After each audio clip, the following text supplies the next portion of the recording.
दोस्तों, मेरा नाम हिमांशु राज है और मैं स्वागत करता हूं आप लोग सभी का अपने चैनल एडुवर्स बीपीएससी में।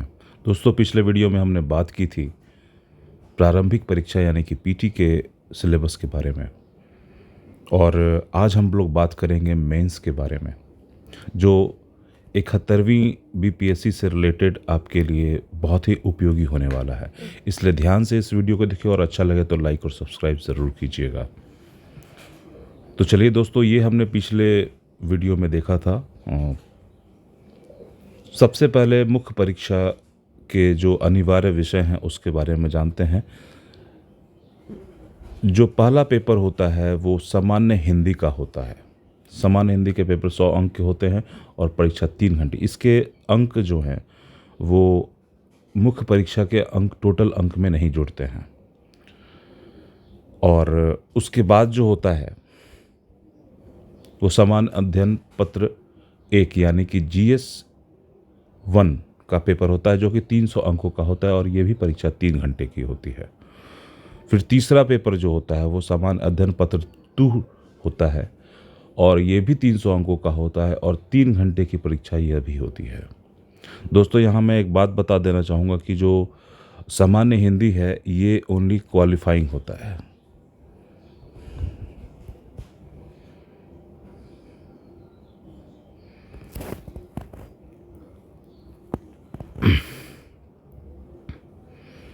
इसके बाद हमारे विभिन्न ऐच्छिक विषय हैं दोस्तों, जैसा कि आप जानते हैं ये लिस्ट ऑफ दिया हुआ है यहाँ पे। इतिहास, भूगोल और बाकी सभी जो भी आप लेना चाहें वो भी परीक्षा जो होती है वो ऑब्जेक्टिव नेचर की होती है। ऑब्जेक्टिव नेचर की परीक्षा होती है और इसमें आपको क्वालिफाई करना ज़रूरी होता है।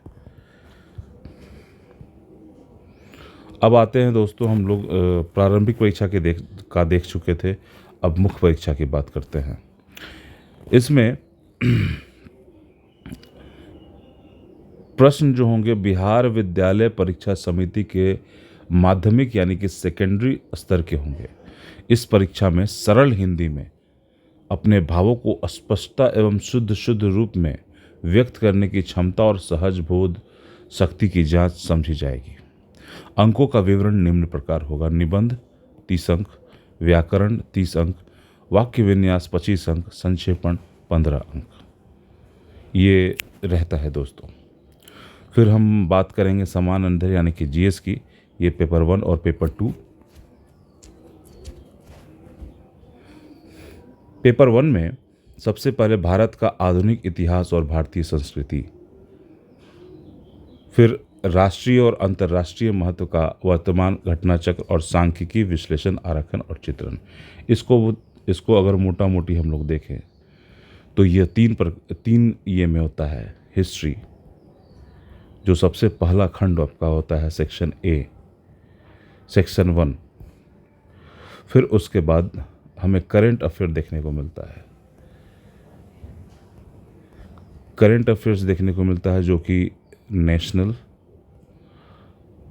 प्लस इंटरनेशनल, ये दोनों करंट अफेयर आपको देखने को मिलेगा आपके सेक्शन 2 में।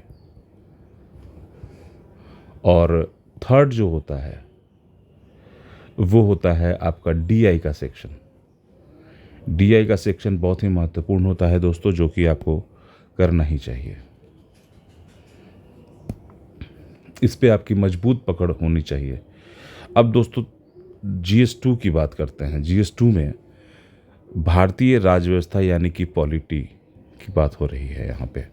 फिर अर्थव्यवस्था और भारत का भूगोल, ये economics plus geography plus Bharat के विकास में विज्ञान और प्रौद्योगिकी की भूमिका और प्रभाव, ये साइंस एंड टेक कहा जाता है। ये सेक्शन आप मान सकते हैं सेक्शन 1, 2, 3। अब देखते हैं हम लोग कि जो GS 1 का होता है डिटेल में क्या उसमें पूछा जाता है। सबसे पहला आधुनिक भारत तथा बिहार के विशेष संदर्भ में इतिहास और भारतीय संस्कृति के अंदर लगभग 19वीं शताब्दी के मध्य भाग से लेकर देश के इतिहास के रूपरेखा के साथ साथ गांधी, रविंद्रनाथ टैगोर और नेहरू से संबंधित प्रश्न भी सम्मिलित होंगे। बिहार के आधुनिक इतिहास के संदर्भ में प्रश्न इस क्षेत्र में पाश्चात्य शिक्षा यानी कि प्रौद्योगिकी शिक्षा समेत के आरंभ और विकास से जुड़े प्रश्न पूछे जाएंगे। इसमें भारतीय स्वतंत्रता संग्राम में बिहार की भूमिका से संबंधित प्रश्न रहेंगे। ये प्रश्न मुख्यतः संथाल विद्रोह, बिहार में 1857, बिरसा का आंदोलन, चंपारण सत्याग्रह एवं 1942 का भारत छोड़ो आंदोलन से प्रश्न पूछे जाएंगे। दोस्तों बहुत ही डिफाइंड रहता है यहाँ का चैप्टर, और अगर इसे अच्छे से कर लिया जाए तो ये सेक्शन सभी का अच्छा जाता है। हालांकि पिछले 3 परीक्षाओं से GS1 का भी नेचर बहुत डायनेमिक हुआ है। पहले ये पेपर बहुत ही आसान माना जाता था सिवाय DI को छोड़कर, लेकिन अब ये थोड़ी चुनौतीपूर्ण हो चुकी है, तो इसे आपको ध्यान से पढ़ना है। परीक्षार्थियों से आशा की जाती है कि वे मौर्य कला काल और पाल काल की कला और पटना कलम चित्र, ये 3 स्कूल ऑफ आर्ट है, मौर्य कला, पाल कला और पटना कलम, इसे आपको पढ़ना होता है। सांख्यिकीय विश्लेषण आरेखन यानी कि DI के बारे में सचित्र निरूपण से संबंधित विषयों में सांख्यिकीय आरेखन तथा चित्रात्मक रूप से प्रस्तुत सामग्री की जानकारी के आधार पर सहज बुद्धि का प्रयोग करते हुए कुछ निष्कर्ष निकालना उसमें पाई गई कमियों, सीमाओं और असंगतियों का निरूपण करने की क्षमता की परीक्षा होगी।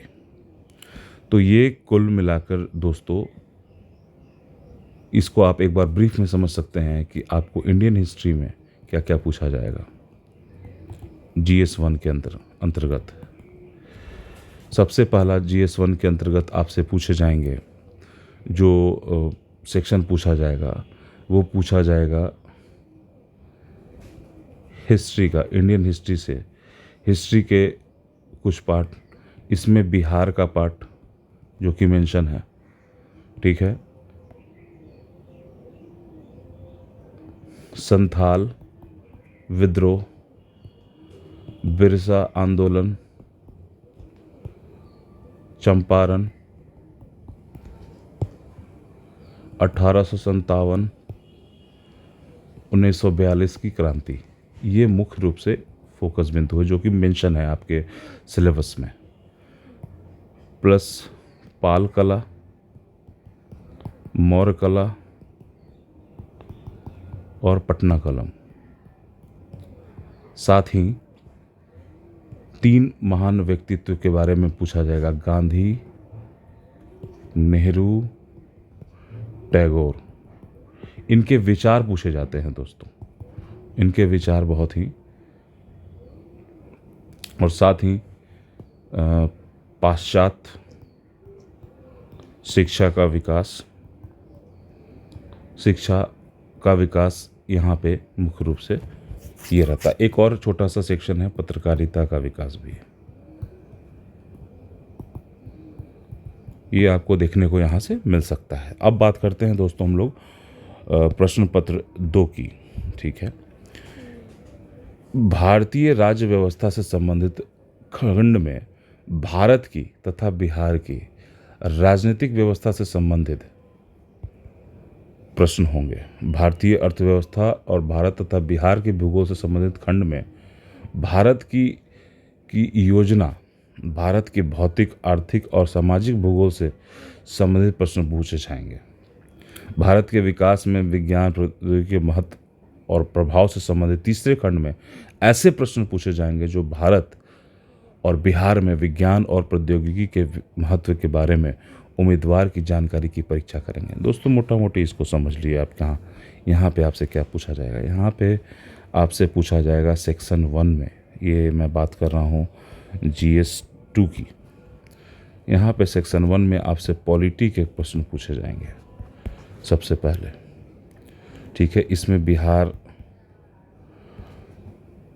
की राजनीति से भी अच्छे खासे प्रश्न होते हैं जो कि विश्लेषणात्मक नेचर के होते हैं, प्रकृति के होते हैं। फिर आपके इकोनॉमिक्स से कृषि और ये सेक्शन बहुत बड़ा हो जाता है इकोनॉमिक्स का। कृषि उद्योग,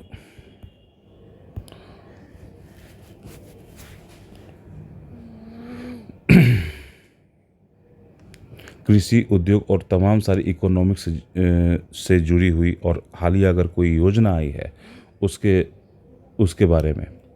और ज्योग्राफी में आपको बिहार, भारत, और यहाँ पे क्लियरली मेंशन है कि भौतिक, आर्थिक और सामाजिक भूगोल से संबंधित क्वेश्चन पूछे जाएंगे। 3 सेक्शन बहुत इम्पोर्टेंट। फिर साइंस एंड टेक, ये अप्लाइड नेचर का होता है साइंस एंड टेक का। और साइंस एंड टेक में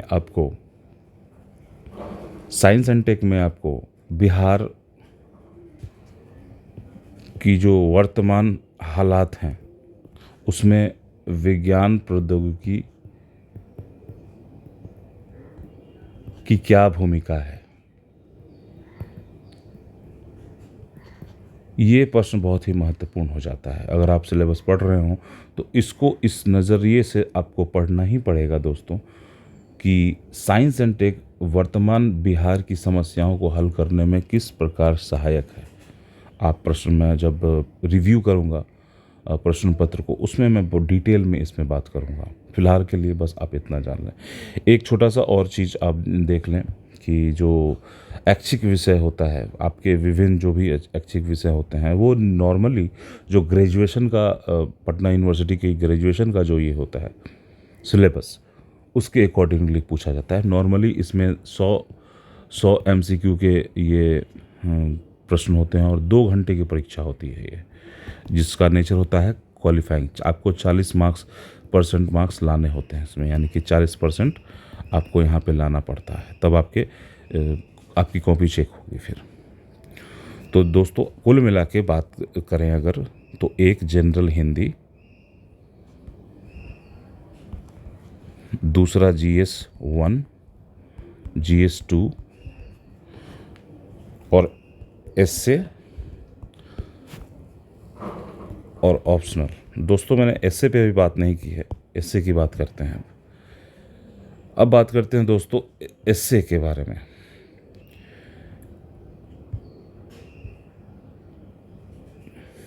यहाँ देख लेते हैं एस्से में दोस्तों, एस्से में 3 सेक्शन होता है, एक सेक्शन 1, सेक्शन 2, सेक्शन 3।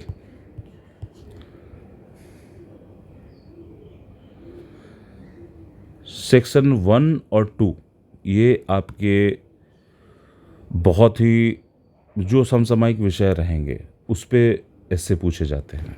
लेकिन सेक्शन 3 जो होता है वो आपसे बिहार की जो कहावतें हैं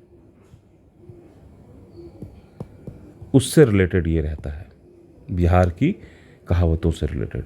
और इसमें सेक्शन 1 और 2 में मोस्टली मूर्त अमूर्त प्रकृति के प्रश्न पूछे जाते हैं। ये एस्से का पेपर मैं एक बार आपको डिटेल से आपको इसी चैनल पर बताऊंगा मैं। दोस्तों अगला वीडियो जो हमारा होगा वो पूरी तरीके से आपकी स्ट्रैटेजी से रिलेटेड होगा और जल्द ही मैं वीडियो लेके आऊँगा। और आपको अगर वीडियो अच्छा लग रहा हो तो लाइक और सब्सक्राइब करना ना भूलें। धन्यवाद दोस्तों।